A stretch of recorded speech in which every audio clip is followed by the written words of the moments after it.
Captain's Log Supplemental. Well, the purge is finally over. Now just comes the numerous hours and maybe even sometimes days of counseling that comes afterwards.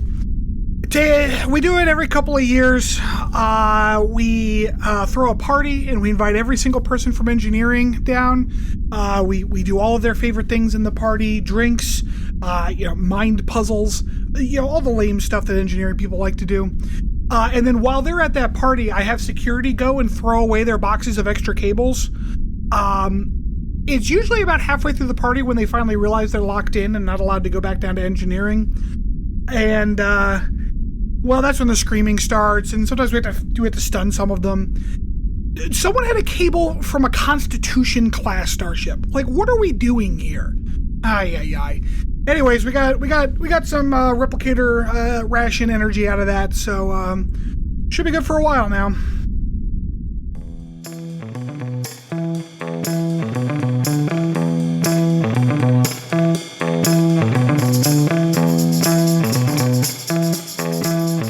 I'm built for comfort, not for speed guy from Jimmy Neutron.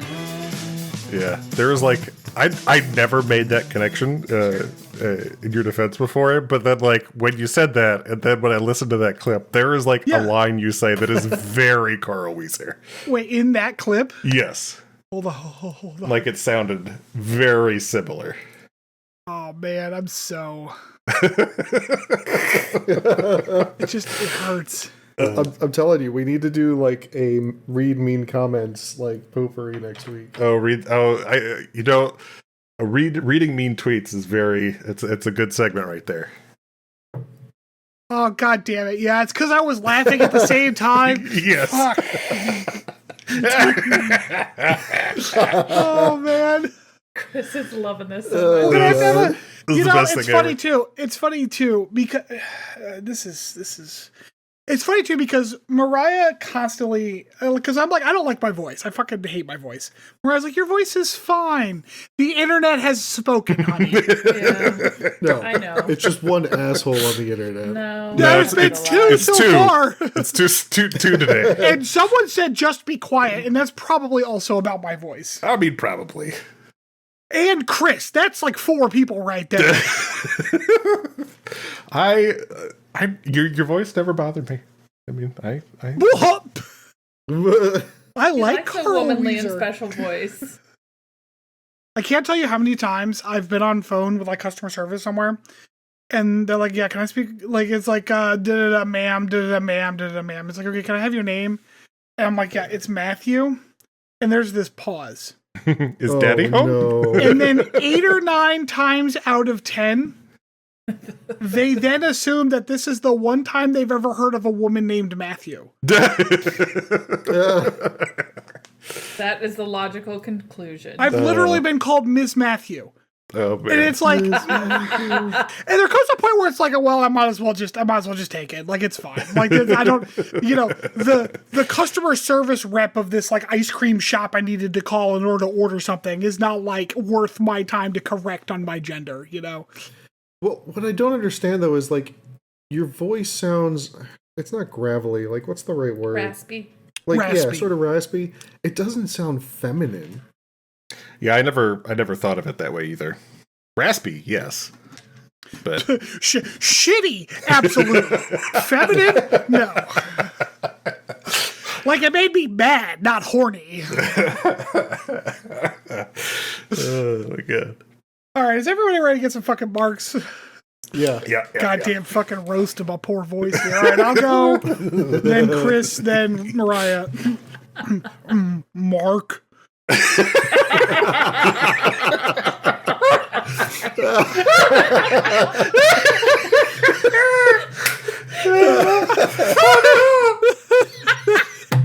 hurt my throat. Oh, Jesus Christ.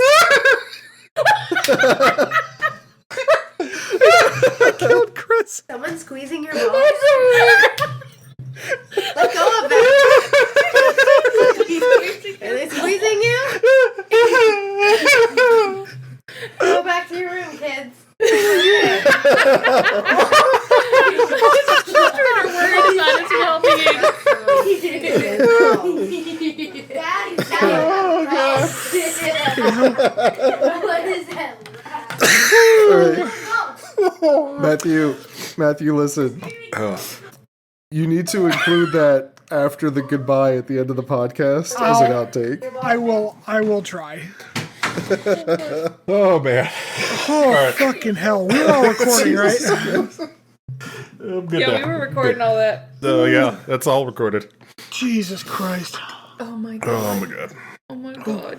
My You throat ruined your hurts. family. I can't fucking see. We're all crying. We're all currently crying. Oh yeah. Oh man.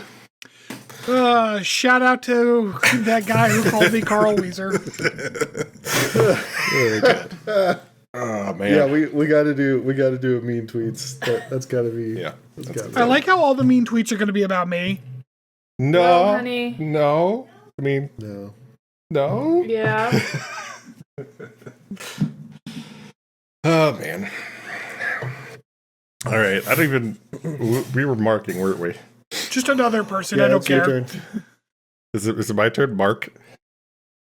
Welcome back, everybody, to Captain's Log Supplemental. As always, I'm Chris. I'm joined by co-hosts Rob Hello. and Stanford Hi. and producer Mariah. Hi there. All right, so we were talking about just off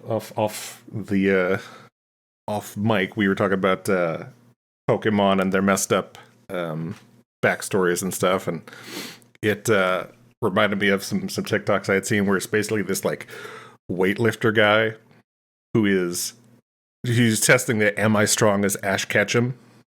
And he takes various like freeze frames of Ash like holding a Pokemon and then checks the weight of that Pokemon to see how much it actually weighs. Yeah, Squirtle is like a 200 or 300 pound Pokemon. This 10-year-old's just benching him. Like, Yeah. So I always thought that was funny. that's good stuff. Yeah. So what's this podcast? Yeah, so I was clearing my throat. We are a Star Trek rewatch podcast. We are going through in chronological order every episode of Star Trek, and we are still working through our way through Enterprise. And it's going. We're 10 episodes into the third season at this point. It's chugging right along. Yep. Yeah. This is by far the best season so far, though. Yes. Yeah. But that's not like a high bar. Fair. Very fair. So, Yeah, go ahead. so we got back from Kentucky, right? We were in Kentucky all last week. And then, as I understand it, Christopher, you were in Mexico? Yes, yeah, I was in Riviera Maya.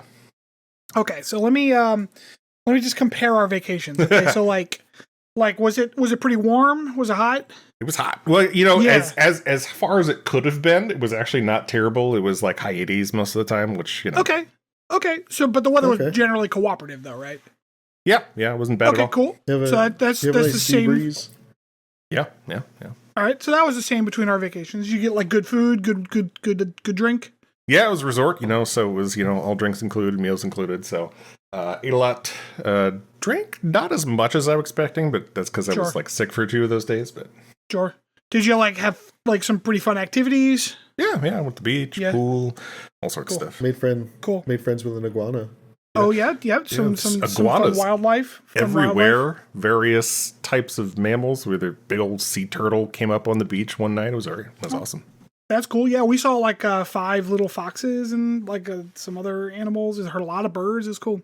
Hey, did any children get thrown out of any windows? I not to my knowledge. Not to my okay. knowledge. Well, then our vacation wins. Do Whose we child? know? Do we know? Yes. Do we know if your child was actually thrown or did he just No, fall? what happened was Liam defenestrated himself by like falling backward as he How was like, because long have you been waiting to say defenestrated? it got said like seconds after it happened. So like he fucking falls out of this window. Now it's a 1st-story window in a house. He fell like 3 or 4 feet onto some grass. He's fine. But like he was sitting in the window and one of the other kids like kind of like rushed at him in a playful way and he like backed up and like didn't know that you couldn't just lean all of your body weight against a fucking screen. So the screen just popped and he just fell out of the house. And he was very, very startled by like, well, I was in the house and now I'm out of the house. Yeah, that's fun. It's a good experience. I mean, at least you said it was first floor, right? So yeah, he's fine. He's physically fine. It was just quite the startling experience. I have another question for you though, Chris. Do y'all have it? It was not there when I was a kid, but do y'all have Ale 8-1 in Missouri? Ale 8-1. What is that?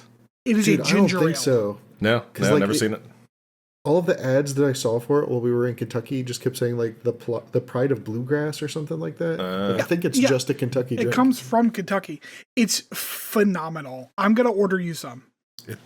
I love ginger ale, so yes, do that. I'm gonna order you. I'm getting a sampler pack for us. They have other flavors as well. I'm gonna get you a sampler pack too. Which that's new. So is it like a yes? The soda? Other flavors are like a new. What'd you say? It's a soda. Okay, so it's a very mild ginger ale flavor, and it's caffeinated. It's caffeinated. What? Not Amazing. like, oh my god, caffeinated. Like, it's not an energy drink, but it has a little bit of caffeine in it. And it's called Ale 8-1 because it's a late one. They have the whole story on the bottle, so. But it is. I'm not surprised it's the pride of Kentucky because it is the best thing to come out of that state. Wait, isn't your wife from there? Yeah. Honey, are you better than Ale 8-1? Yes. Okay. Well, agree to disagree. I know. Rob loves me. So, speaking of other like fun, weird, colloquial drinks, I don't know what you would call that, local drinks. One thing I was asking everybody on the trip, Chris, have you ever heard of Iron Brew? Yes. Okay. See, someone else knows what it is. I don't even remember when you told me last. That's the like the national drink of Scotland. Like it's a soda like sports drink mix. It tastes like sounds bubble terrible. gum. Oh gosh. Yeah, it's real weird. It was okay. My sister really liked it. I give Rob an Ale 8-1, and he's like, oh, it tastes like potpourri. And I'm like, oh, geez, man, I'm sorry. He's like, no, I like it. And I'm like, I'm sorry, what? That brings me back to when my mom would make potpourri and put it out. Yeah, it's like, if someone told me something tastes like potpourri, that's not a compliment. Like, it tastes the way that potpourri like smells. Like it's just very effervescent. It doesn't taste the way potpourri tastes, Rob, because apparently you would know. I don't know the way that it tastes. So, okay. I think that it's around the same. I was watching a video by Hank Green, and he brought up this weird phenomenon where, like, if you've ever felt something, you know what that would feel like to put on your tongue. Yeah. So, like, he was talking about how, like, you essentially know what it's like to have a toilet bowl brush on your tongue. Yep. Even though you've never done it before. Sounds you just terrible. know what it. Yeah. Exactly. Yep, never done it before. But you, like, instinctively know what that would feel like. Texture-wise, not taste-wise. Yeah. Yeah, well, it's taste for me. So. Oh, okay. Well, fucking synesthesia weirdo. All right. Well, as a reminder, please subscribe, like, download, comment. Go be mean on YouTube. Yeah, YouTube. We're on all the podcasts and YouTube. Plenty of mean comments out there. When we get enough, we'll do a segment of mean tweets. So. Of everyone is mean to Stanford. It's all right, I can take it. Well, getting into it. So this episode is episode 10 of season 3, Similitude. Can I preface? You may preface. Okay, here's my preface. I'm starting to think that all of these people who have these lists of their very favorite Enterprise episodes are like listing them based on what they sound like on paper and not like the actual episode. Interesting. Because this is, again, one of those episodes that like everyone lauds as like one of the best episodes of Enterprise, maybe even of Star Trek. And I'm like, on paper, I guess I don't disagree, but I do not believe the execution lives up to that accolade. And that is the same thing I had with Cogenitor, same thing I had with First Flight, same thing I had with Carbon Creek. Like, So I think everyone's just like, yeah, the blurb sounds great. This was a weird episode because I felt like it started off very weakly, but then wound up good at the end. I tend to agree with you, but I think we'll get more into this at the end of our summary here. Yeah. All right. So we start with a little cold open at a funeral.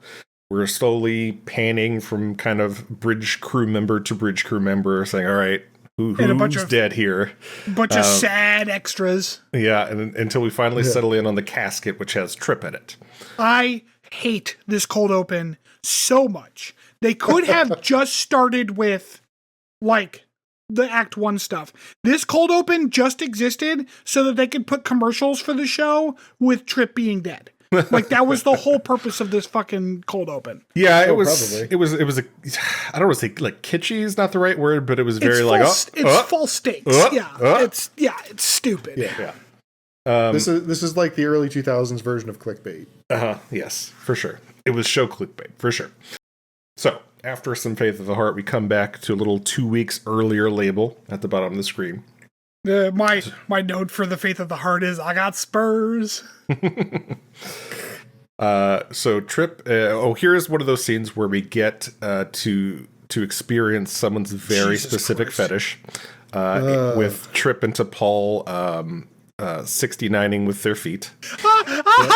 Chris, I said, does Vulcan feet therapy need to be 69? Like, that's my exact note. So they're laying there giving each other foot massages, basically, or Vulcan neuropressure. I couldn't also help but notice that they framed the shot so that you would get to see T'Pol's bum instead of Trip's. Well, yeah, but you did get to see Trip's like pecs and stuff, so they were also framing his best features. I had to double check to see if Tarantino directed this one, but he did not. So no, did you see who it was? I did not. It's Livingston, right? No, LeVar Burton. Damn it, LeVar Burton! Son of a bitch. So after the initial, which has been a common theme from episode to episode, the last 5 or 6 or so, where you the Vulcan neuropressure scene between Trip and T'Pol. After that, I missed it here. What were they? They were testing something, but I think they said at the end of the massage scene. Hold on. Wait. You're skipping over the best line of the entire episode here. Oh. Go ahead. Yeah, it was when Trip was commenting how, like, T'Pol said that this was going to be difficult. Yeah, and she returns with, "We haven't gotten to the more challenging postures." And then Trip wears her like a hat. Yeah, and then Trip looks directly up her shirt at her tits. Yeah. I just want to point out that like this could have not been horny and it would have been the same plot point. Like, it could have just been like, I don't know, like they needed to do an activity together for whatever reason. Even if you want to call it like a de-stress thing, maybe they learned that dumb Vulcan like toothpick game or whatever. Like, fine. Like, they didn't have to get weird horny with it, and it still could have been somewhat intimate. They develop a relationship. All of that could have happened over like a weekly game of checkers or whatever. But it's Enterprise, or the fucking movies. Like, they could have done the whole thing about the movies, like Trip trying to get T'Pol to really appreciate like a Earth cinema. So he like, he'd bring a movie over to her, quarters or whatever, and they're completely dressed or whatever. Like, I'm not necessarily opposed to like a romantic storyline, but the problem with this one is that it puts them in erotic scenes when there is no romance supposedly going on. Right. So right. And that's my point. You can be intimate without being sexual, you know? Yeah. Well, like, I think this goes back to me. Do you remember in like one of the first episodes I pointed out that this felt like somebody took Star Trek and then got somebody who wrote like a really horny anime to write the screenplay for it? Yeah. That's what this is. Huge gulubba-dubbas. Anyway, so what were they testing before we got to the warp thing? They're testing a compression of some sort of matter. Yeah. Something or other. Not important, clearly. So anyway, after the massage scene, we cut to the bridge and they're doing some testing. They have to go to warp 4.9 to do this testing. So they're testing. So he's got a new way to compress the, like, I think it's supposed to be the antimatter stream, although I'm not sure they said that. But, like, he's got a little diagram of it going on in his thing, and he found a new way to compress it. So basically, because you know how when you're in, like, an 89 junker, and, like, when you hit 60 miles an hour, like, the fucker just starts rattling? That's what the Enterprise does at, like, 4.8-ish. Yeah, well, he figured out that, like, if you compress the stream better, it stops the rattling. Yeah. So they, the problem after that, when they compressed it, and the fluctuations are under control, is, the intake manifolds get flooded, and that just ruins everything. Man, those intake manifolds. Yeah. Should they put a hole at the bottom of the intake manifolds? They seem to flood a lot. They do, yeah. So Trip has to quickly, as things are exploding in engineering, Trip has to go clamber on top of the warp core and manually disable it. This is where I'm like, I feel like shutting down dangerous engines should be a little easier. Yeah. Maybe some type of fail-safe in place. Anyway, it's fine. So after Right. Oh, yeah, go ahead. Sorry, Chris. No, just say after he manually disables and shuts down the warp engine, he gets caught in an explosion. Boom! Perfect cold open. Right there. There's your cold open. This was a really cool practical effect, too. Yeah, it was fine. Nice job with it was a fine little sequence. They're testing something. Something goes wrong. He has to shut down the engine in an emergency. A massive explosion happens, and he's caught in it. Jangly faith of the heart. There's your cold open. This nonsense with the fucking funeral was stupid. Yeah. So Enterprise drops out of warp, but into some weird polaric field thing. Do it fucking nucleonic particles, man. So in the next scene we hear from T'Pol. She says there's lots of damage. It's going to take weeks to repair. And it's, she says Trip's got to get on this, man. Archer says, well, Trip's in a coma. He's had extensive neural damage and may not even survive. I don't know what direction Jolene Blalock was given in most of these scenes, but she is way emotional throughout this whole episode, starting with this scene. Like, she's visibly distraught. And, like, it would be one thing if that was something that, like, had kind of been, like, hinted to or, like, kind of alluded to in previous episodes or whatever, but she is still a Vulcan with, like, absolute control of her emotions. And yet for most of this episode, she looks like she's barely keeping it together. And I don't think that makes any sense for her character. Yeah, I didn't quite get that strong of a sense from my watch of it. It could also have been foreshadowing for a scene that happens later on in this episode. Sure. Maybe. So in sickbay, Phlox shows Archer some larvae thing and describes how, you just got to inject some genes into it. And a clone will grow of that, the genes from the genes you injected. However, it only has a 15-day lifespan. It's an entire life-death cycle in 15 days. I was like, Jesus, what a useful thing to have. Like, it really is. For almost anything. Why do they keep calling this thing a symbiote, though? Yeah. It's not really symbiotic. Nope. I heard larvae. I didn't actually hear symbiote. Was it symbiote? Yeah, that's why they call him Sim. I think it was symbiont. Isn't that a different word?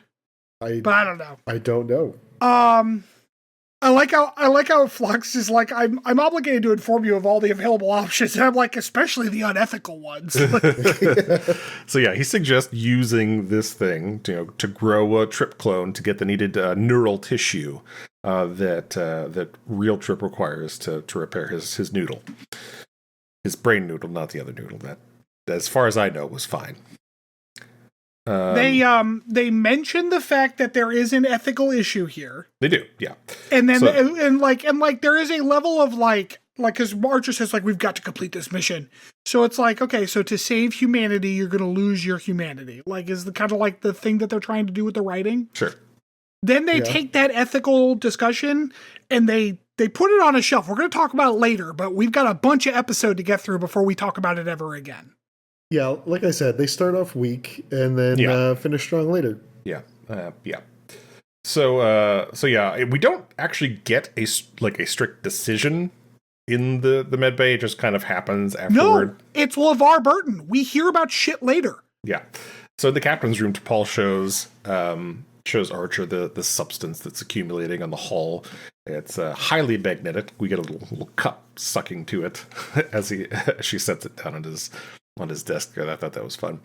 But you know, the Chris longer is all about them practical effects. yeah, I love a good practical effect, man. It's fun when it's not CG. And it looks good. I mean, if it looks bad, then no. But good-looking practical effects are an art unto their own. But yeah, so the more of this substance that builds up on the hull, obviously it's having a negative impact on the ship. You can only stay in there for so long.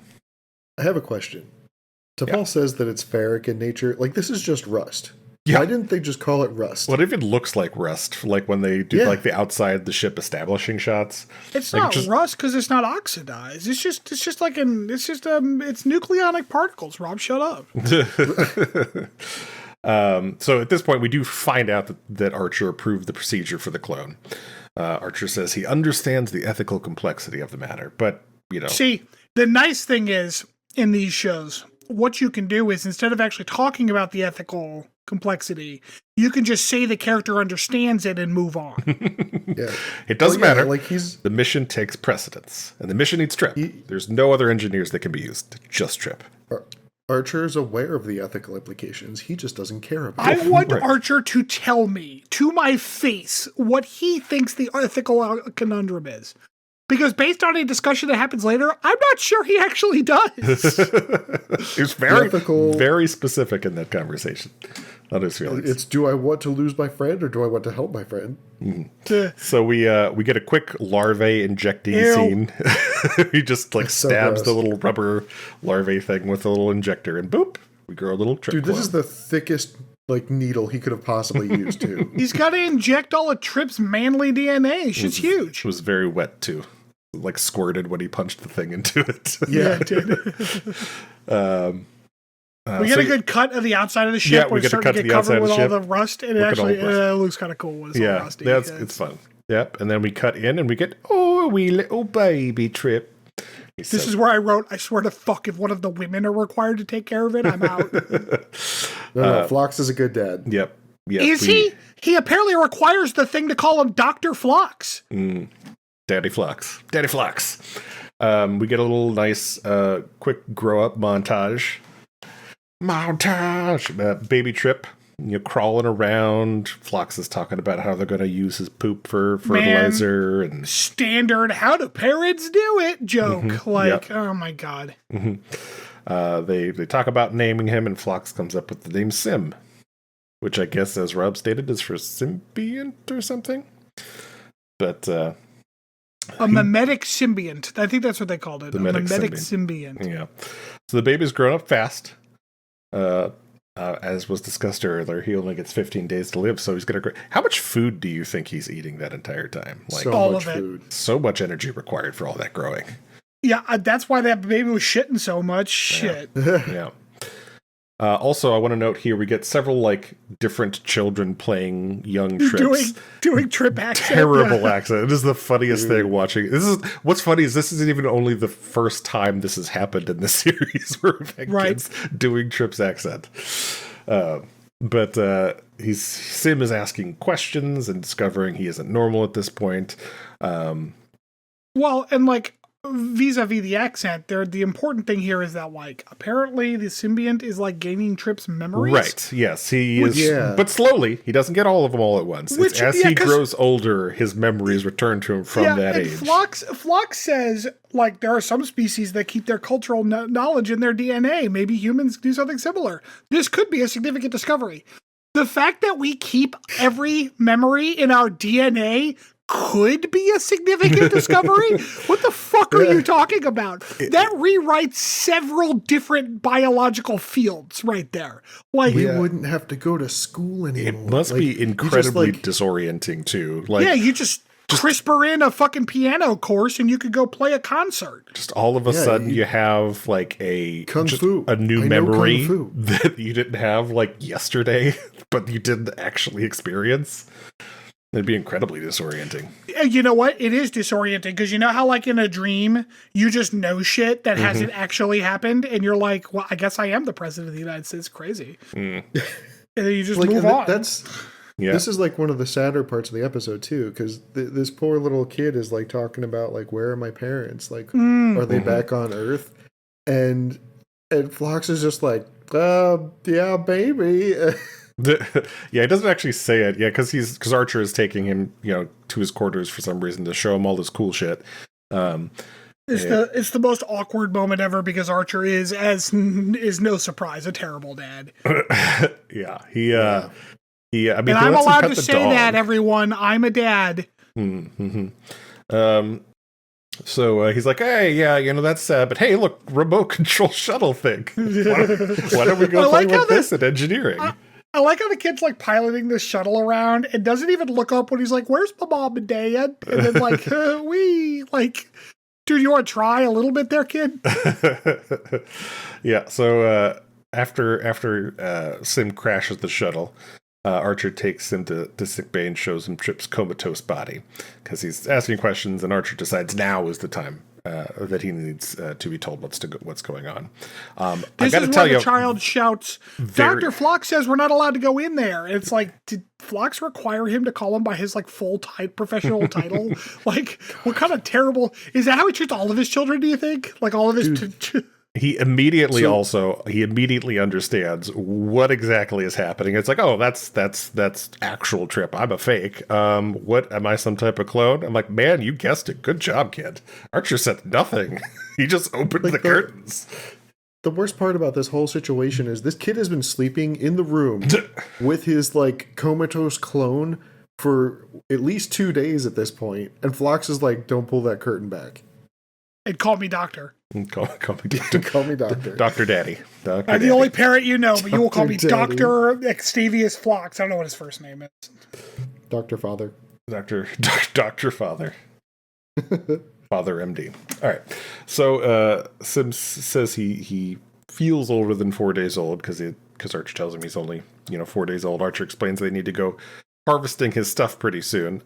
Kid takes it real well. He's like, oh, well, that's crazy. Okay, yeah. I'm hungry. Let's go eat. Because, no, I don't know if you know this, he's being groomed. Yeah, yeah. That's what's happening here. I mean, you're not wrong. I mean. Yeah.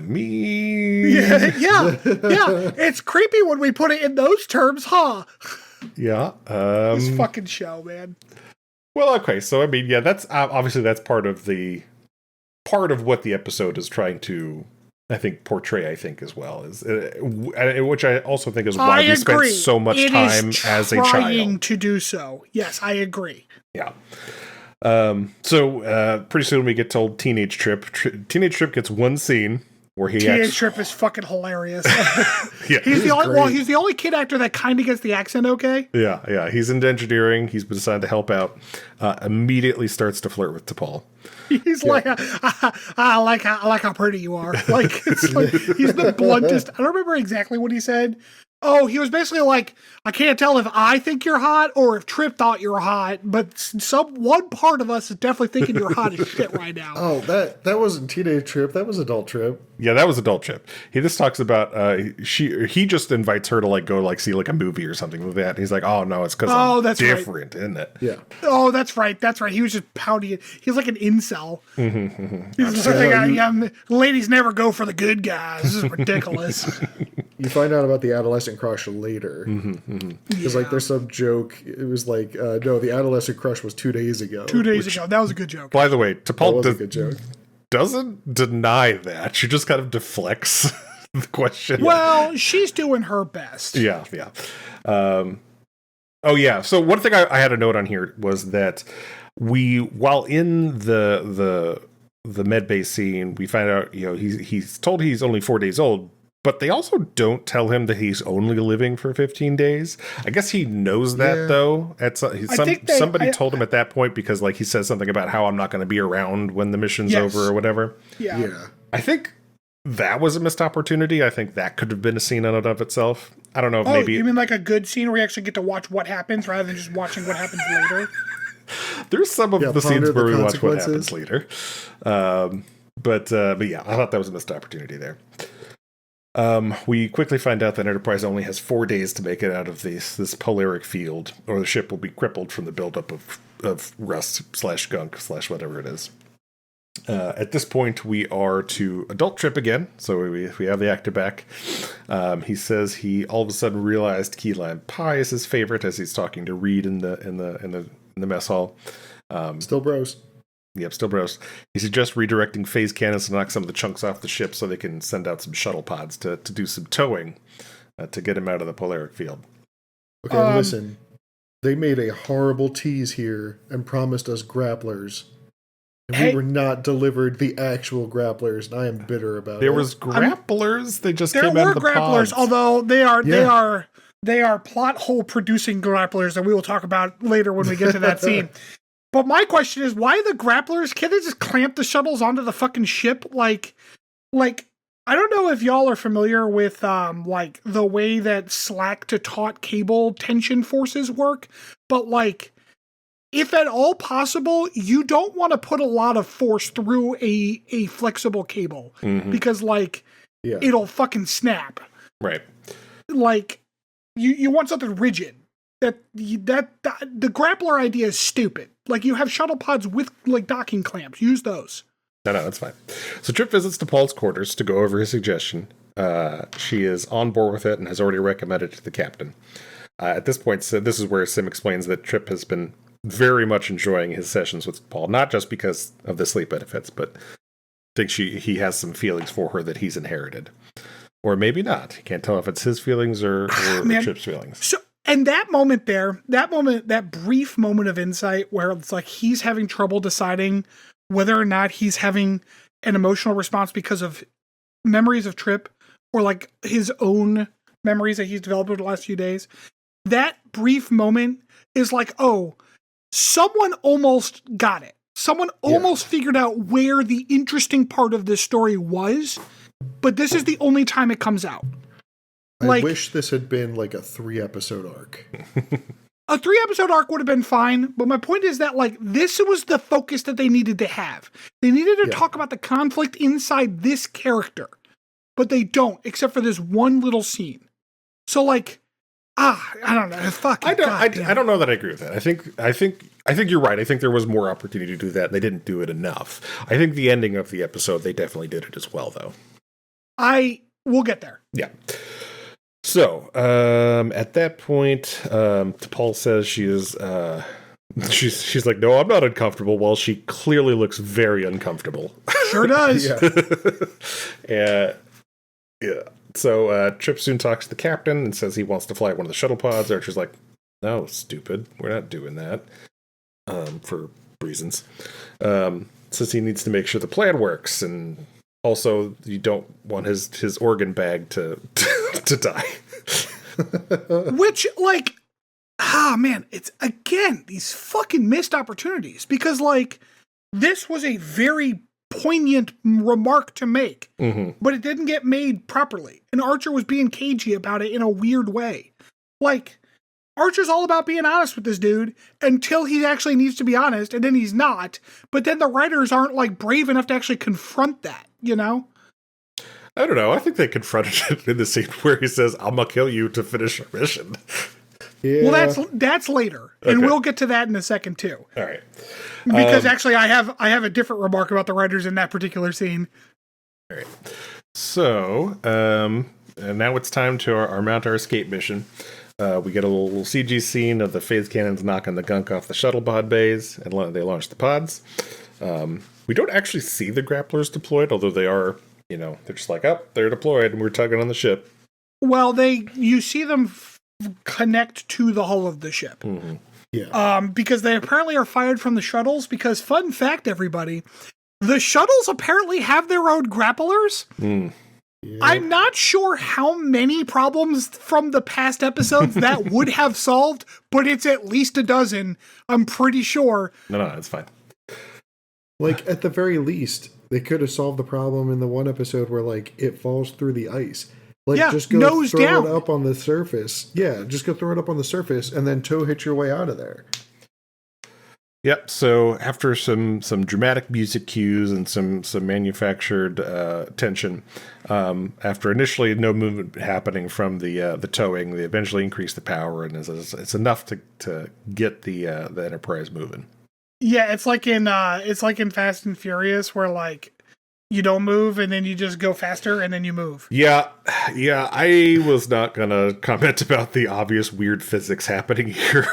Yeah. I like how they're pulling at full force, and she's like, "There's zero forward momentum." I'm like, that's literally impossible. That's Like, literally not possible. That's literally not a possible statement. Yeah. No. The rust was moving in an equal but opposite direction. And maybe it was like because it was magnetic. I don't know. Maybe the cloud was pulling them back, but they didn't say that. Like, silly physics aside, the Enterprise is now moving.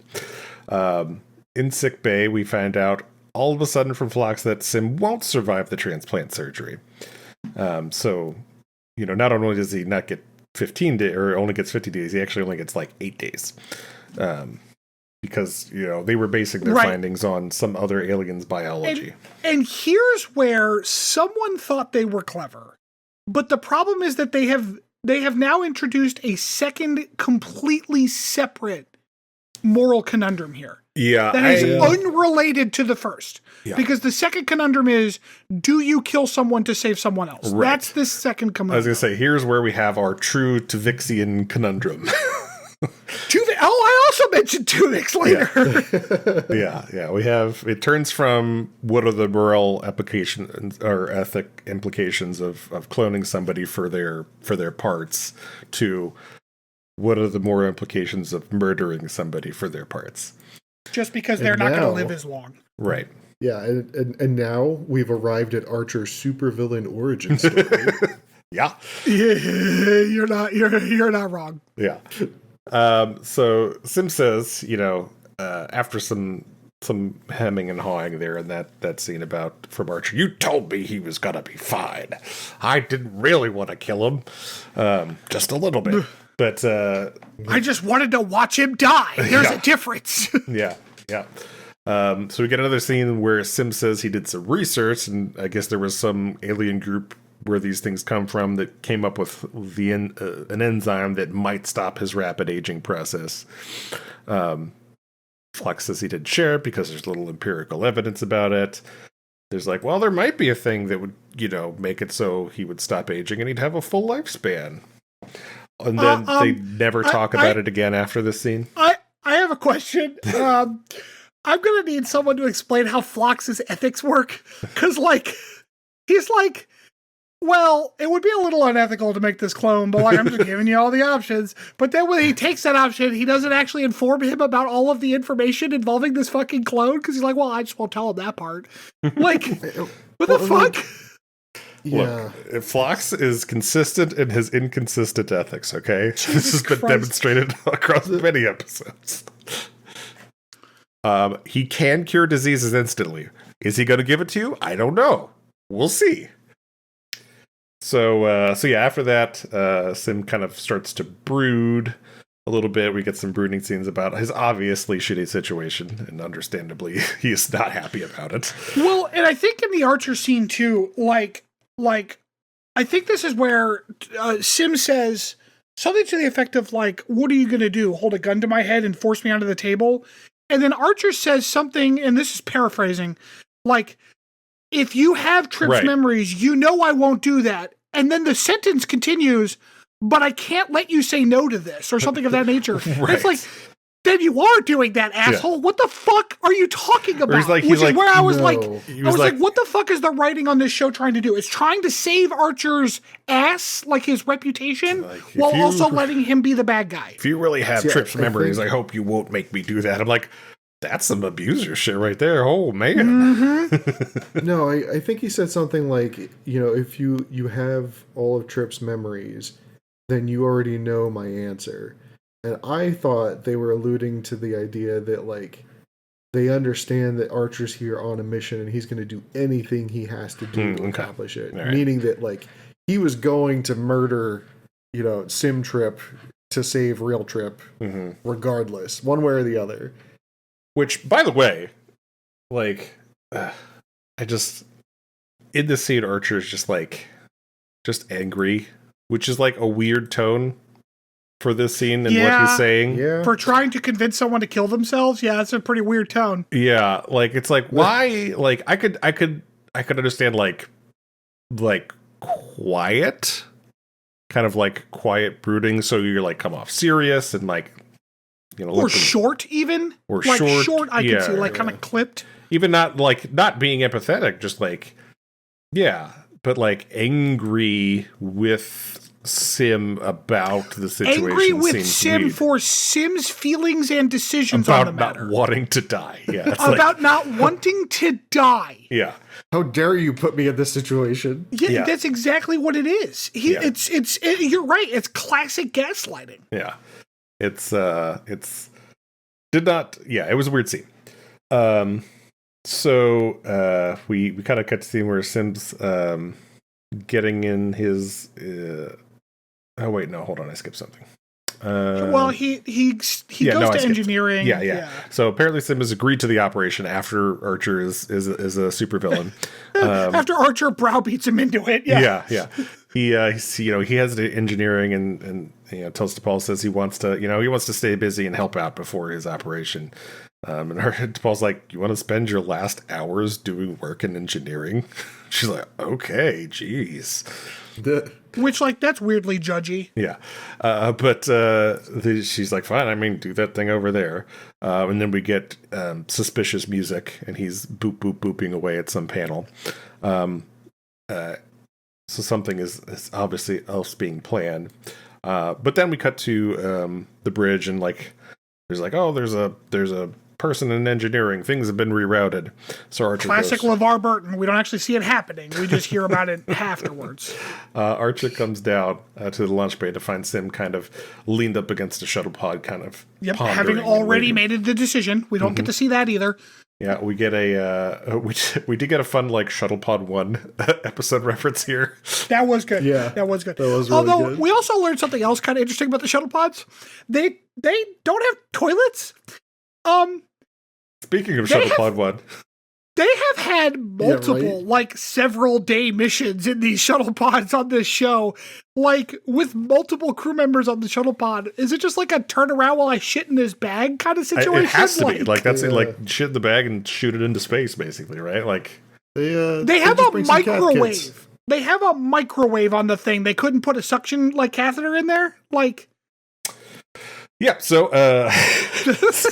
so Sim says he's like, I was going, but then I realized, where would I go? I only have X amount of days to live at this point.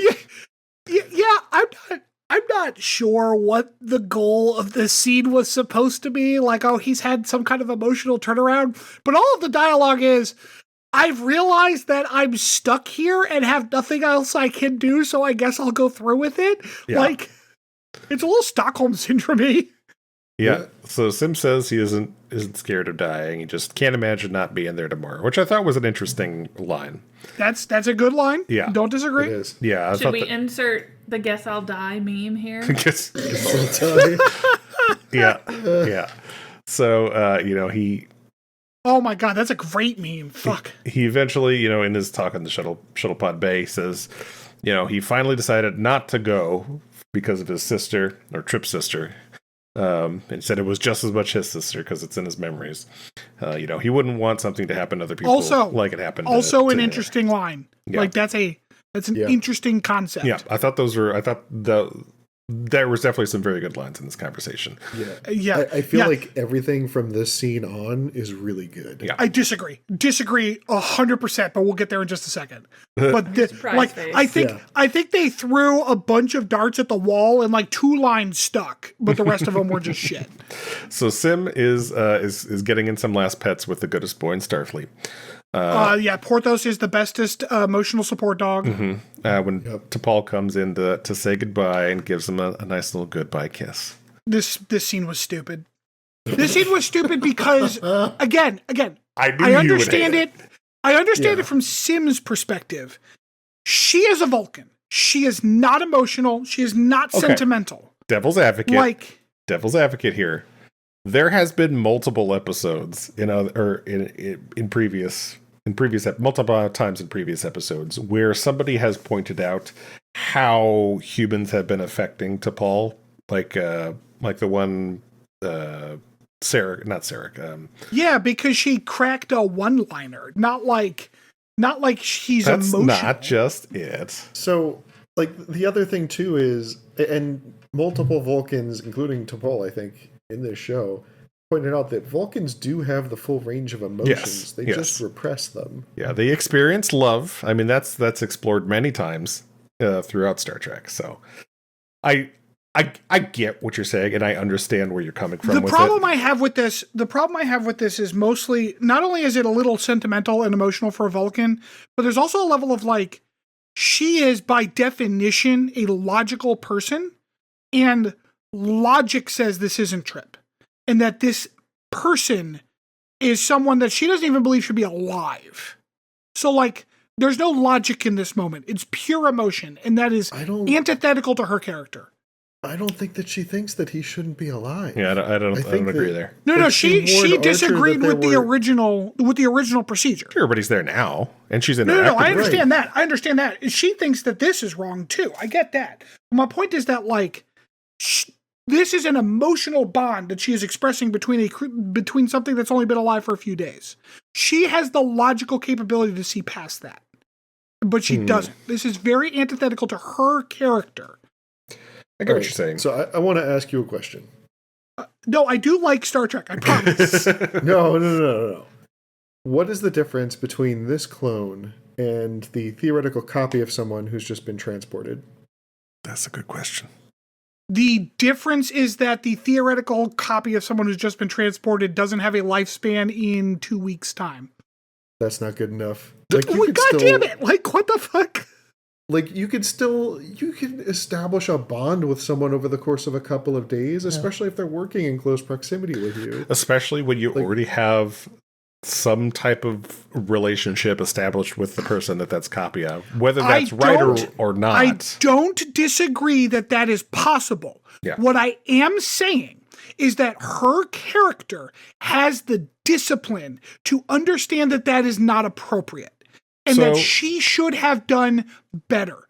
Even if she has feelings for Trip, she is managing to keep those under wraps through multiple days, weeks long, like therapy sessions on like a daily basis with him. You don't think she sees this as like maybe an opportunity to express those feelings to something that isn't going to be there and will not remember it? If it was a human, sure. A Vulcan, that's not how Vulcans are ever portrayed ever. Disappointed. Matthew is very disappointed. Yeah, apparently. Like, I just need some consistency in the fucking writing. That's all I'm asking for. So, like, this is consistent, though. Because the one thing we see time and time again with the Vulcans is that they are, like, undeniably human. And, like, they always, well, not always, but they almost always fail in some way to actually hold back their emotions.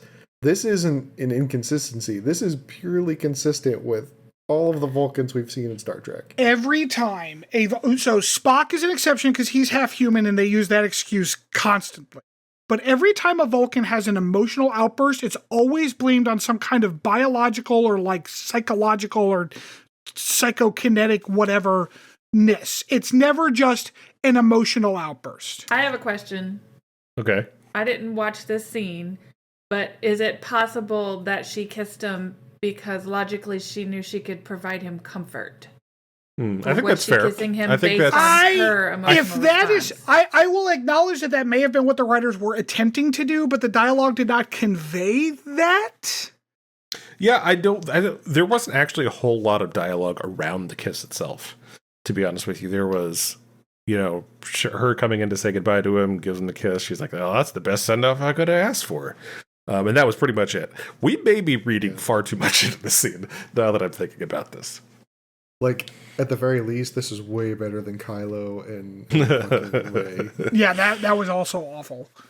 So anyway, after the kiss, we get Sin comes up to the sickbay for the procedure. He tells Fox he was a damn good father, except for all the parts for making him call him doctor. Yeah, and gaslighting him and grooming him and tricking him into dying. But yeah, no, he's a good dad. He's decided this is what his meant to do.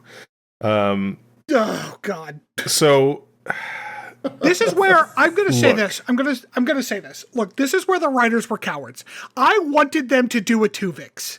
I wanted this kid to be like, don't kill me until the very fucking last minute, because that would have been brave. That would have been a brave discussion of the topic. I get what you're saying. Make it hurt, man. Make it hurt. I will say, Dude, this did hurt. it did hurt. And this is honestly, I think this hurt in a different That was way. rolling my eyes too hard. This was the first episode of Enterprise that I actually emotionally connected with in any way, shape, or form. Stanford, you are heartless. Wait, you are heartless. So if you this- get moved y'all by didn't this. emotionally connect with the shuttle pod and them talking about T'Pol's bum? So No. I think I tend to empathize with acts of self-sacrifice when I'm watching shows and stuff like that quite strongly, and so maybe that's the personal thing of mine. And I do agree that is how it is presented in the media. What I'm taking, like, what I have an issue with is that is not how the actual situation was playing out. That is simply what this scene and its music and its dialogue was trying to portray, even though every moment up until now, it was not a self-sacrifice story. It was a grooming, gaslighting bullshit story. I think they got there in the wrong way, for sure. Like, But that's the story. And right? they like even, the getting there. Showed his feelings on not wanting to die. Like, nothing that's happening in this scene is consent. And I think there's no consent happening here. I think because they showed that he did have feelings of not wanting to go through with the procedure in the first place, I think it did have more impact that he did. He tried to get away, but then realized, well, I guess it wouldn't make any difference because he couldn't get anywhere. That's not coming around. That's being browbeaten. That's being tortured. That's being coerced. I get what you're saying. All right. As long as you get it. Yeah, I do. And I made the same observations about how they were treating things. However, I think for whatever else they did in the episode, the ending scene did connect emotionally with me. Same. And I thought it was well done. So, meh. Well, yeah, you're allowed to be wrong. It's fine. So was that is the last scene, right? Pretty much, yeah. Then they cut back to yeah. the funeral for that's right, the fucking for funeral, Sim, who now is obviously it's Sim, not Trip, and he gets shot up into space, which was fine. Yeah. Like the funeral part was Totally fine. fine. Like, yeah, he did a service for humanity, even though he did not ask to do so. He was bullied into it, but whatever. Yep. So, all right. On a scale of 1 to 5, where 0 is threshold, let's start with Rob. You don't want to start with me? No, I think we know where you're at on this episode already. So, like I said, this started off weak. I wish that they had led with the whole, like, they realized that they were going to have to kill him thing earlier. I felt like it would have led to more tension. It would have been better if they just, I don't know, put more thought into it going into the final, like, moral dilemma. I really like the way that the episode wrapped up, though. It definitely built as time went on. Like Chris said, this is really the first episode where I felt emotionally moved. I'm giving this one a 4. Sorry, Stanford. All right, Stanford. It's all right. You're allowed to rate it whatever you want to. It doesn't affect my rating. And go ahead. So here's the thing. So, like, my issue again is that I think that the ethics of it were not actually discussed in a reasonable way. So, which is like, I'm not saying that, like, we needed a Jean-Luc Picard-esque courtroom scene where we, like, sit down and hammer it out to the audience so we actually know what's going on here. But the problem I'm having is that, like, the ethics were kind of the storyline, but also put on the back burner so we could do some scenes that were kind of not useful. I think that they had so much good material in here that they could have done better.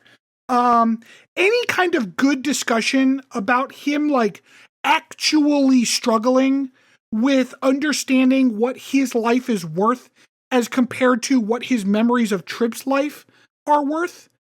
And like actually seeing that struggle in the character would have made this much better, even if the outcome was the same. I think the show would have been much stronger if the outcome was, I don't know. Archer tries to, on the one side, say he would never force anyone to do it, but then he's also forcing this kid to do it. That, you know, this it's supposed to be this wonderful self-sacrifice moment, and yet the kid says in dialogue that he realized he had nowhere else to go, so he might as well save Trip. Like every single moment that this episode had to actually discuss the ethics of what was going on, it didn't. And that's why I have trouble with it. And it's such a, I don't know, my own paladiness can't let like these non-consent issues just slide. I really fucking hate them. And so I have to give it a 1 because of that. Oh God. If it weren't for the non-consent shit, if it was just bad, I would have given it a 2. But like, it wasn't well executed, in my opinion. The storyline was not useful for the ethical dilemma that they were trying to actually present. And then they just brought up a new ethical dilemma halfway through that they also didn't discuss. They just had Archer yelling at him. And then, like, at the end, there was not actually any consent. So I have to give it a 1. Man, we're all over the place on this one. Okay. So, totally understand your perspective. See the merit in the things you're pointing out. I accept your apology. I enjoyed the episode. It's a 5 for me. Oh. This is the first, as I stated before, episode of Star Trek Enterprise that made me feel anything. So maybe it is because I have been so starved for media that will make me feel things while watching this show. But it impacted me. I thought the story was, with its problems overall, good. Yeah, it was a 5 for me. That's very brave of you to say, Chris. We're proud of you. All right. So, after we come back, since we didn't discuss the moral implications of of the actual problems in this episode, or at least the episode didn't, in our deep dive, I'm going to talk a little about cloning, and maybe we'll have a discussion on the moral implications of it.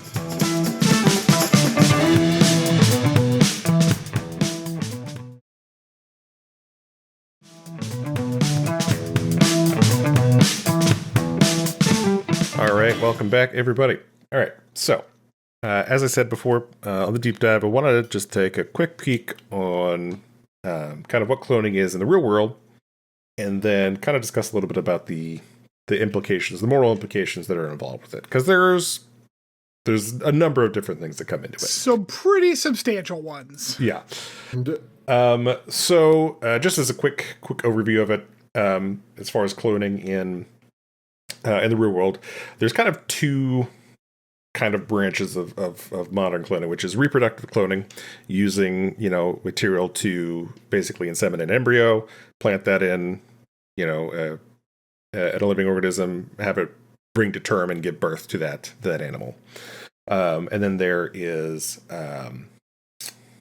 where is it? I'm lost on my notes already. Therapeutic or research cloning, which is basically, when people talk about stem cells, they're cloning cells to get to a specific point, not past a certain point where they would be, implanted or anything like that, but to harvest stem cell matter. Reproductive cloning experiments were performed for many, many years. I mean, starting as early as 1901. It picked up pace in the 40s and 50s. At the beginning of it, there was basically, scientists would take a single early stage 2-cell embryo and more or less manually divide it in two, and then let them grow into two identical embryos. Eventually, in the 1990s, what's that? Did that work? Not well. Oh, okay. God, like that's I hadn't heard about that particular type of cloning, and it's clever, but I'm like, geez, that sounds like it would be very not successful. They're very not successful, yeah. Would you call it divisive? Oh fuck! I hate you. So in the 1990s, a process was kind of modernized and invented called SCNT cloning, which is short for somatic cell nuclear transplant, or nuclear transfer, which the process entails the removal of an entire nucleus from a somatic body cell of an organism, followed by the insertion of that nucleus into an egg cell that has its own nucleus removed. This is called enucleation. Once the somatic nucleus is inside the egg is stimulated with a mild electrical current, and then at that point it begins dividing. Thus, a cloned embryo is formed. An identical twin of the original organism is created. And that's how we got Dolly? That is how we got Dolly, exactly. Okay, I remember that. Yeah. That was a huge story in the news for a while. Mm-hmm. So, human reproductive cloning is something that has remained universally condemned. Primarily for psychological, social, ethical reasons. However, another thing that goes into the process too, besides all of that, is cloned embryos that are intended for implantation in a womb are very unstable. There's been a number of experiments done. There was an experiment done in 2007 where they had like over 100 failed attempts to generate a cloned macaque. Macaque? I don't know how to say that word. Macaque, I think. Yeah. Macaque, yeah. Yeah, viable pregnancy is not guaranteed. As a matter of fact, in complex organisms, there's something like 0.3% of them would reach adulthood. Do you know? Did your wild. research tell you why? I did not get into the specifics of it, mostly because I'm sure it's very scientific, and I don't. Oh, I do are you not a scientist, Chris? Are I you do not a not bioengineer? have the understanding for that. No. Oh, I'm sorry. I missed. I'm not a biologist. Nope. All that being said, as I said before, there are a number of philosophical, ethical, religious reasons depending on who you are. But obviously, I think one of the main things about human cloning people would fear is going down the route of eugenics, right? Right. Getting to you always hear the term of designer babies, right? You can pick your how you look, your athletic prowess, your intelligence, whatever type of yeah, and that's genetic engineering stuff right there. right. Which I don't know, in my brain those are distinct. Like full on cloning versus like genetic tweaking feels different.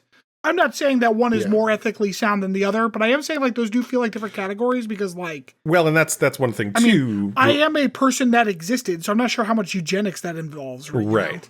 When it comes to cloning, there are definitely different levels to it when it comes to the ethical issues, right?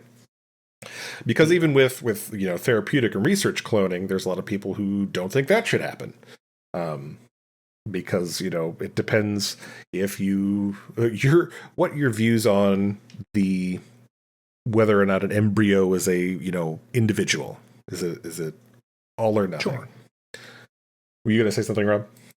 I was gonna say it's funny because I wrote a paper on this in my 9th grade biology course, and I remember writing it. I made the argument that designer babies are bad because essentially it's just a way for the rich and powerful to become more rich and powerful. But I am personally pro medical applications of taking DNA and growing replacement organs, replacement skin grafts, neurological grafts, whatever you need to make someone's life better or correct an injury. Yeah, for sure. And that's, when it comes to therapeutic research cloning, that is kind of what those target, right? Those applications of those stem cells and using those to heal things that you might not otherwise be able to, or more effectively than you might otherwise be able to. There's been a number of laws and international conventions that attempt to uphold certain ethical principles and regulations concerning cloning. In 2005, the United Nations passed a non-binding declaration on human cloning that calls upon member states to adopt all measures necessary to prohibit all forms of human cloning inasmuch as they are incompatible with human dignity and the protection of human life. Which is a pretty generic statement, if you ask me. Yeah, I guess, like, so... Are you going to do more sciencey stuff, or are we full on ethics? We're on ethics now, yeah. Okay. I don't know how I feel about cloning, if I'm going to be honest. Sure. Like, I don't like eugenics. That's for sure. And I guess, like, I can see how cloning is sort of adjacent to eugenics. Like, I'm not like, I guess I'm not, well, I think adjacent is understating. I think it's overlapping. Yeah. Yeah. But in like, sure. but not in an obvious way. I don't agree. Like, it's not the same as being like, well, but I guess, I don't know. Cause there's a difference between like, well, I'm going to genetically engineer my baby to be stronger.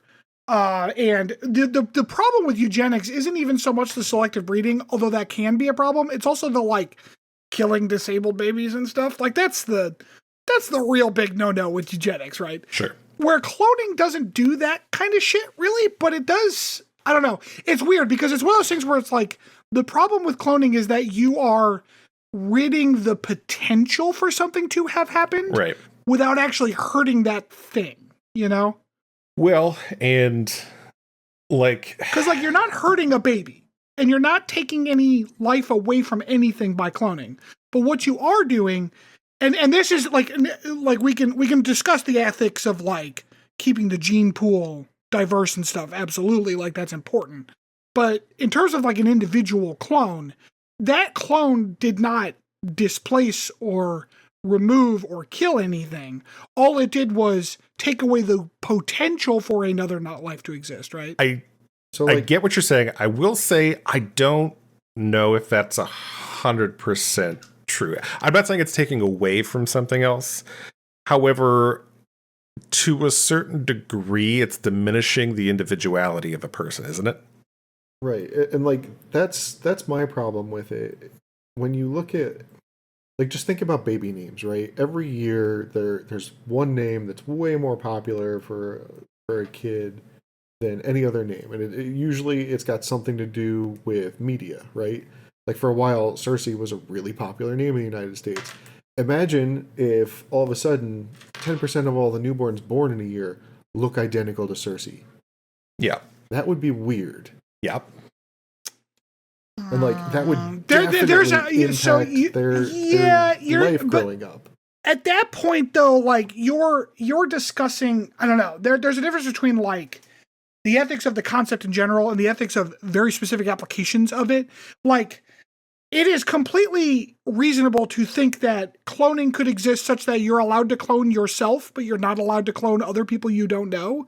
Like, that seems like a reasonable restriction. Even right? if it is just one person, I think there is something that is lost as far as the individual that it's being cloned.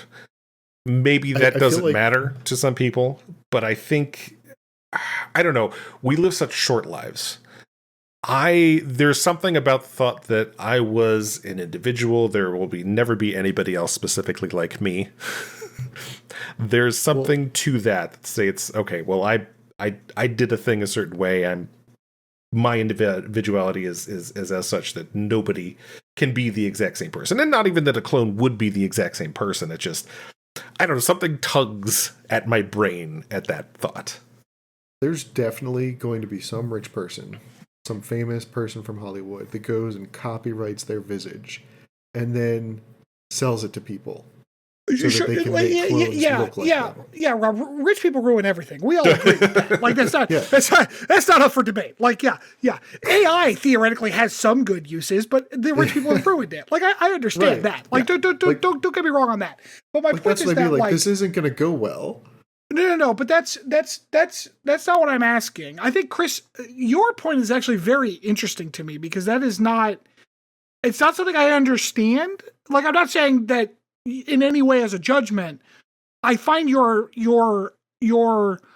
idea that, like, if you are a clone of a parent or a grandparent or whatever, that you feel like that takes away from your individuality, that is a fascinating perspective I never would have considered.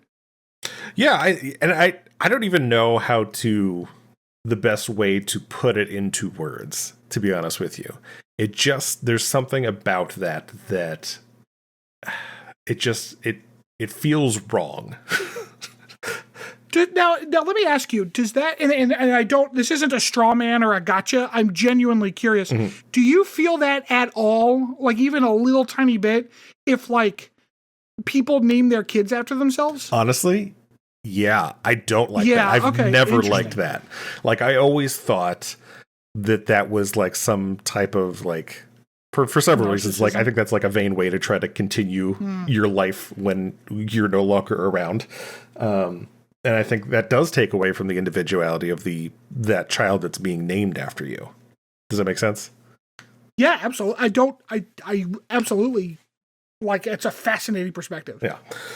So obviously that's not the only issue I think there's with cloning. It just viscerally, personally, that's something, as I was thinking about this whole topic, is something that I mulled over in my head. Sure. And to Rob's point, I think that there is definitely a value to saying, like, whether or not in isolation there's an ethical issue with a certain technology like cloning, understanding that abuse is going to happen and the dangers of that abuse. Yeah. And like that is definitely part of that ethical discussion. I do agree that is an important thing to consider. Absolutely. Yeah, like imagine getting taken to court because like somebody copyrighted their image and you didn't, have your genes manipulated in any way. You just happen to look like them. Like, it's just going to cause so many problems in society. Yeah. So outside of just straight cloning, obviously the other side is the more research cloning, therapeutic cloning with embryonic stem cells.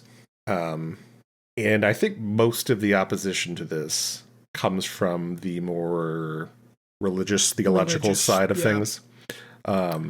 Where you have kind of people declaring embryos as people. Which it's an interesting discussion too, because like, and this is a discussion I've had with my grandmother, who is very religious. And it's one of those discussions where it's like, I am pro-choice. I will always be pro-choice. Mm-hmm. But to believe that, that life, or a soul, or whatever you want to term it, starts at conception is an uncompromisable position. There is no middle ground between an abortion is murder and an abortion is not murder. There's no compromise there, right? So like, these discussions are always kind of fraught with that, because like at the end of the day, you're not changing that person's mind, mm-hmm. right? But it's a discussion about my grandmother, because she is obviously like very strongly pro-life and anti-abortion, and she believes very strongly that like an embryo, as soon as a sperm enters an egg, that is a life right there, and that needs to be protected to the extent that is humanly possible.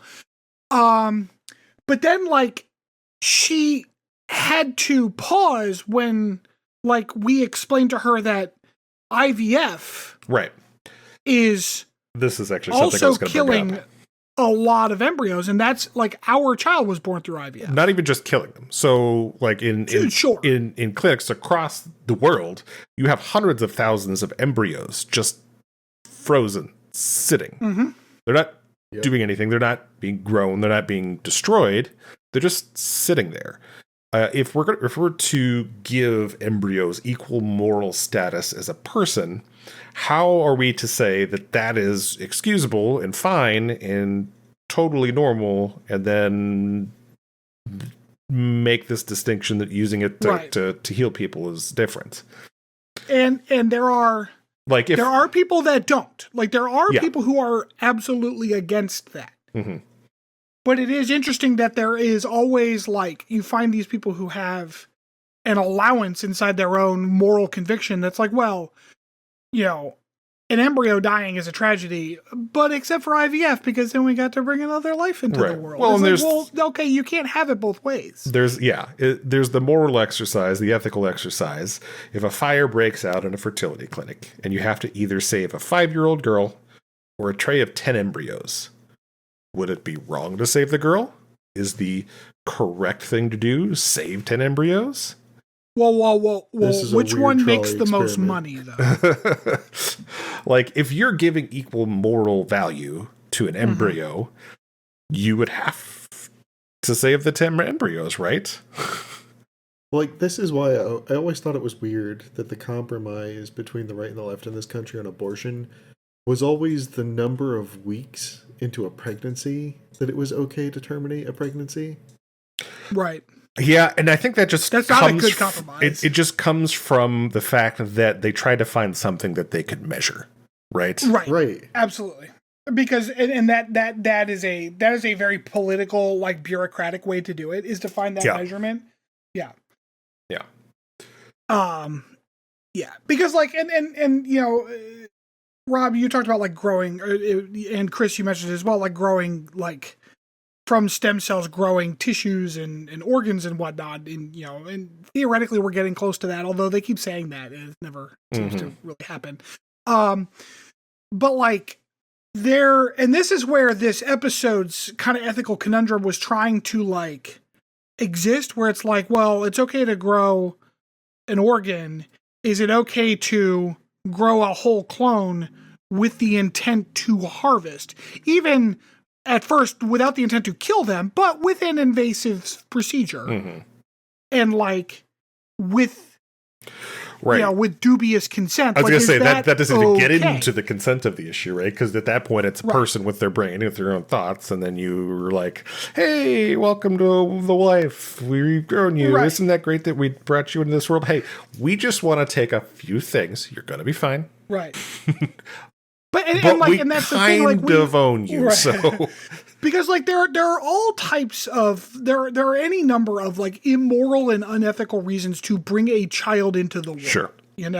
Things like, I only have daughters and I want a son to inherit my shit. Like, that's not an ethical reason to bring a child into the world. And I think that's a perfect example of why cloning, one of the many issues that cloning has, because I mean, even with natural birth, that has been, absolutely shown itself in many countries where boys are favored over women, and they have, like, I was reading something like there's like a 30% difference in gender in places like India and China as far as men to women because of these practices. Yeah, it's massive. Yeah. This was also a cool conversation. I don't know if either of you have either watched Star Wars Rebels or Clone Wars, but they talk about it with the clone troopers too, because they also have shortened lifespans. Yeah. And so, well, and here's the thing about the shortened lifespan thing, because, like, this is where this episode, this particular aspect, I don't necessarily blame the writers, because there's a level of psychology that we just don't understand. But, like, the argument was basically made like, hey, you're only going to live for another 5 days anyway. It was so fuck you. Yeah, it was. I think it was certainly a moral ethics tool that the writers used. Right. Yeah. But, like, it's funny that perspective was never given from Sim's perspective. It was always given from a human perspective, which is like, well, it's only 5 more days. What does it matter? But, like, to him, that's a third of his life. That would be like killing someone at, 50 years old. Sure. Well, I mean, they did sort of bring it up, and Sim mentioned it twice. Once was when he was trying to get Paul to go to a movie with them and said, like, sure. I might not be here when the mission's over. Yeah, when he brought up the thing about the enzyme or whatever, right?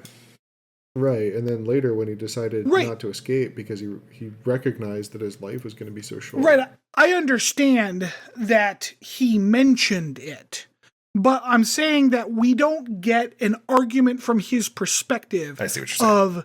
It's not just 5 days. Right, it is a third of my life. 30% of my life. Yeah, I get what you're saying. Yeah. And I know that is something that science fiction likes to do, these, like, different lifespans. Fantasy does it too, actually. Yeah, absolutely.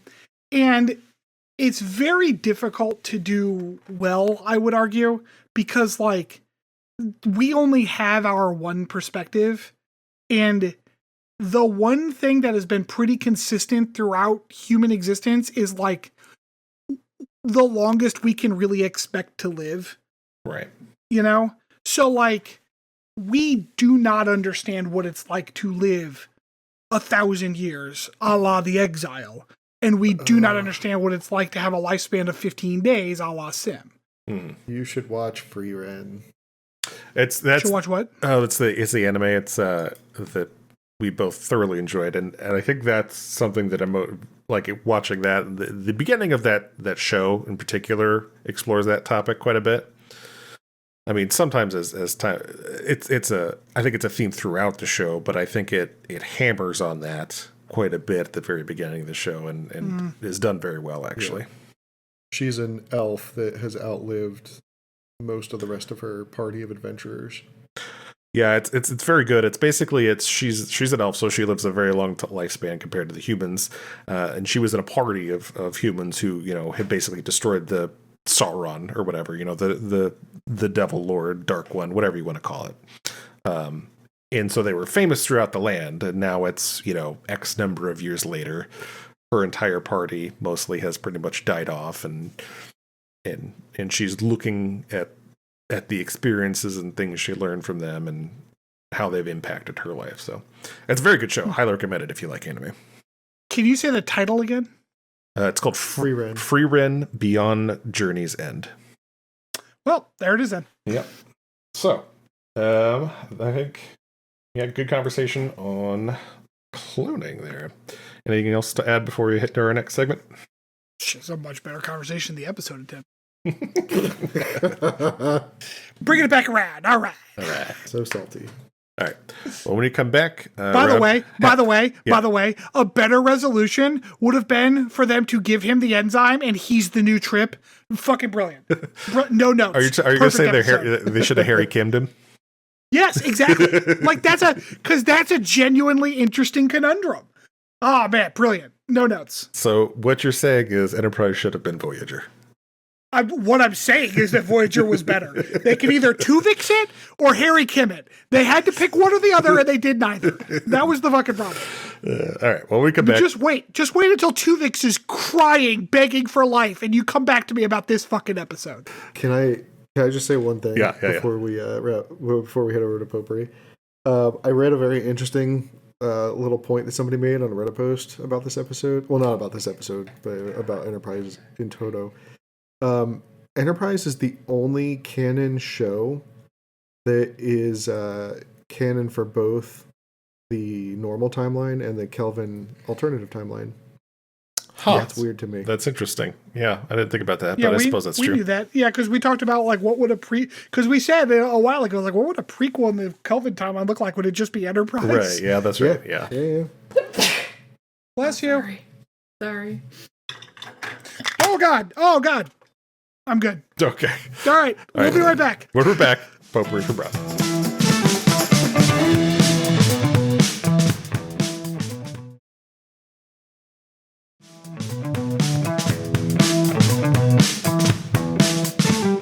All right. So welcome back. For this week's Potpourri, I thought it might be fun.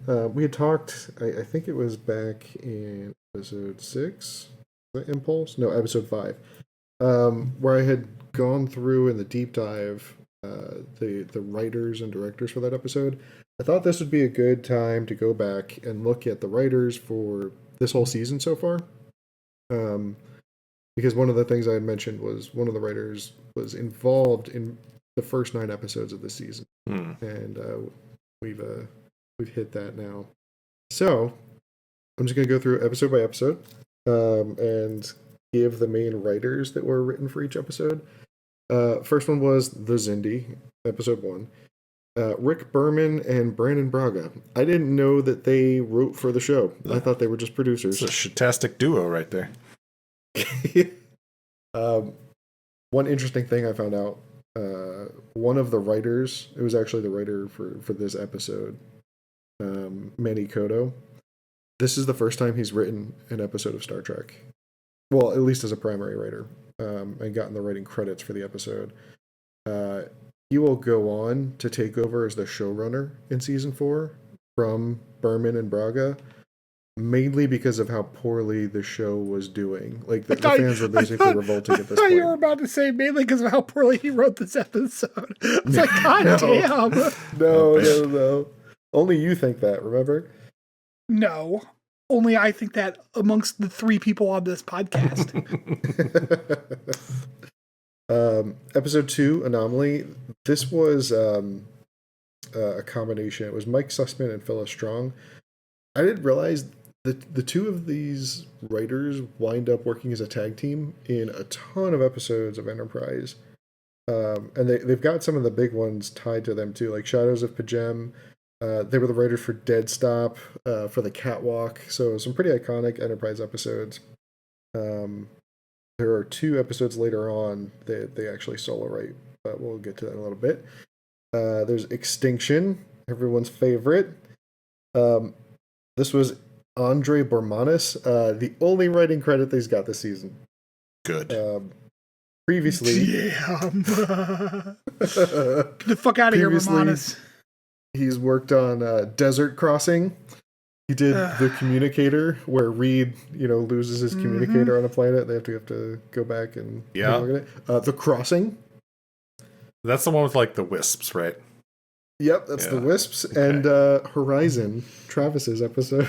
Oof. Until that one, he had me at 3s, and then Horizon, I gave a 1 too because you gave The Crossing a 3. We all did, Rob. Yeah, as I say, I think we all did. We? Oh man, we need to amend that. No, I believe it was. This is standard Star Trek schlock. Like, yeah. I guess so. I remember you gave Desert Crossing a 4. Who did? Rob. Okay.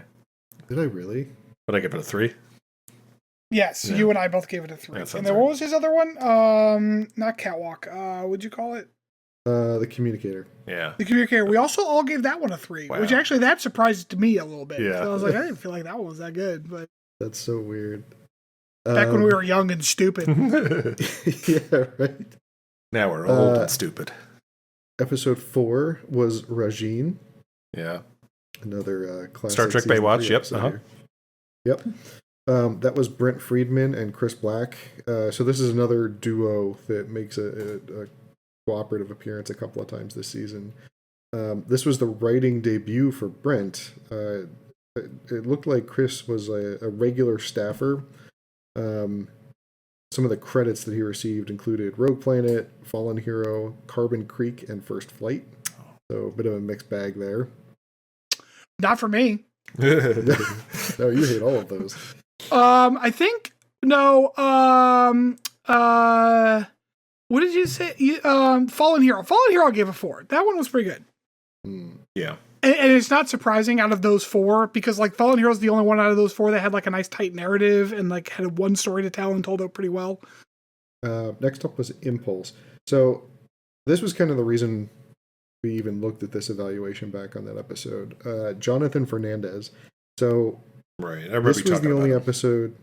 Yeah, this is the only episode where he got full writing credits, like on the title screen and all. But he was involved in the writer's room for the first 12 episodes of this season. So we've got 2 more of his coming up. Obviously, people did not take his advice very seriously because most of these episodes are not very good, but that one is fucking amazing. Like, it's just wild. Like, that was such a good episode. I don't know why they didn't keep this guy around. Episode 6 is Exile. So this was Phyllis Strong. She was the one I said was usually paired with Mike Sussman. This was one of the maybe 2 or 3 exceptions in all of Enterprise. So again, she's responsible for a whole bunch of like the most pivotal episodes. Shadows of Pajem, Catwalk, also Regeneration was hers. Episode 7 is The Shipment. So this goes back to Chris Black and Brent Friedman again. This one was so much better than Rajin. Like, it's hard to believe that this pair wrote both of those episodes. This was the one with Coolbro Arboreal's Indy. Well, part of me wonders how much of Rajin came down to direction as well. Like, in terms of its poor like shittiness. My problem is in like even in discussions like this is like I'm not actually 100% sure.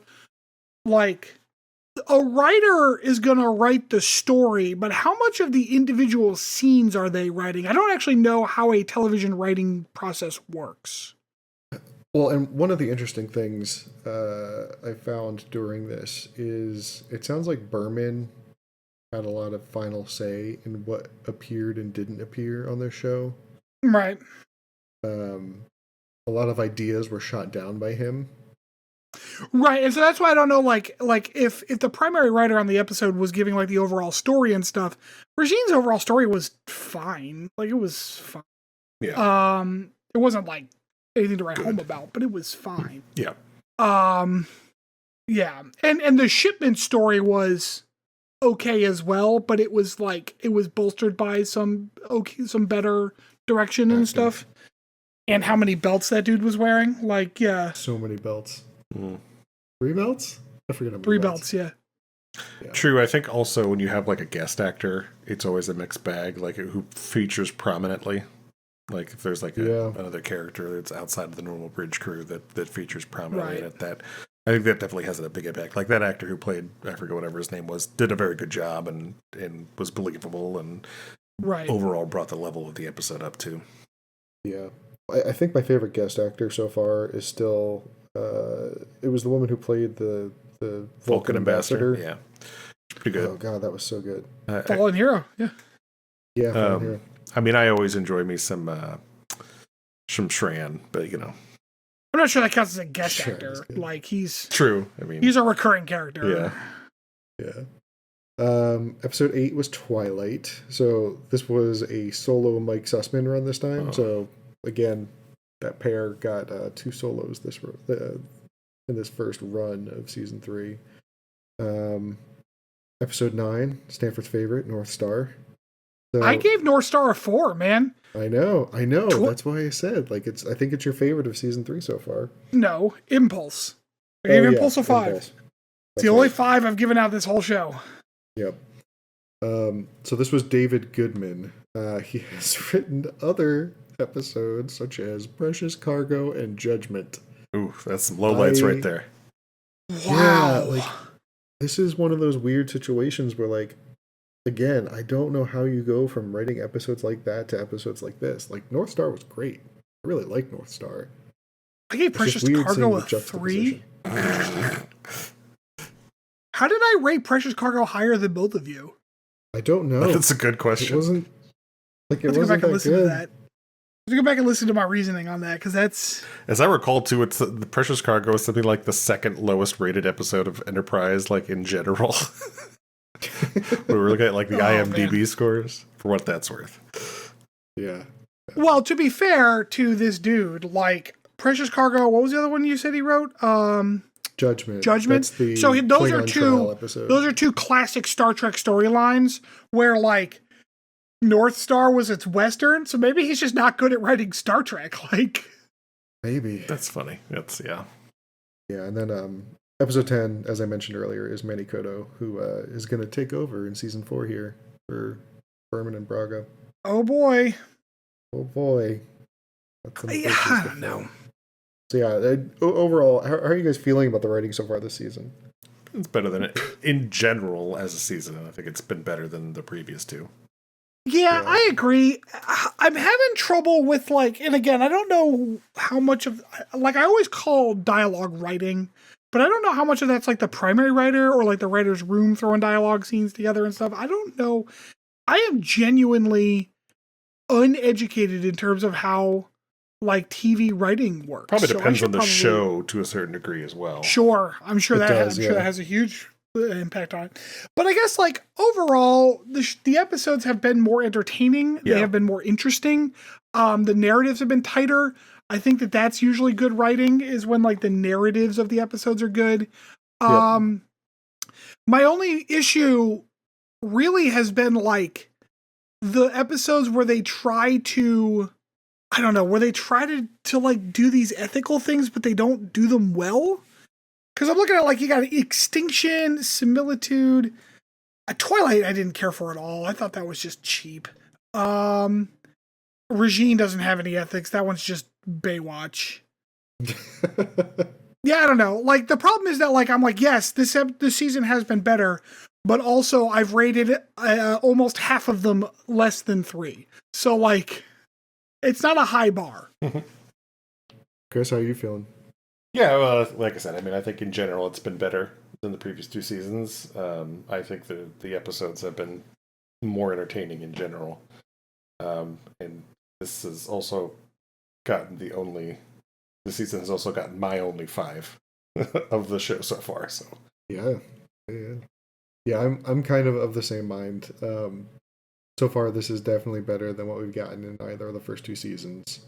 But like, I gotta agree with you, Stanford. Like, stuff like today's episode, as much as I liked it, I wish that they wouldn't try to rush these ethical dilemmas in such a short time frame. Like, give us a couple of weeks of Real Trip being in a coma and Sim, like, working in his shoes, so to speak. I feel like give us time to really digest what all is implied by this. I mean, like, other Star Treks have done good bottle episodes of ethical conundrums before. I mean, just be better at it, I guess. Yeah, maybe that's it. I don't know. Spend less time on foot 69ing. Listen, that is a very important subplot to maintain. Like, and that's just it. That's been in for weeks now. Yeah. They've been doing this. Right. It's like a recurring thing. I don't know. Anyway, thank you for joining us for another week of Captain's Log Supplemental. As Chris brought up at the beginning of the podcast, please remember to like, rate us, comment. Stanford loves the comments now. It's going to be very interesting when we start reading some of the mean ones. Oh, man. And yeah, please recommend us to any friends that you might know that are also into Star Trek. It really helps get the word out and spreads us amongst the Star Wars fandom. Star Wars Star fandom? Wars. Star Trek. I mean, there's probably God. some Now we overlap. just Talking about lost- clone troopers. We just lost all of our listeners right there. They're all gone. All right. Well, that's my fault. Anyway, have a nice week, everybody.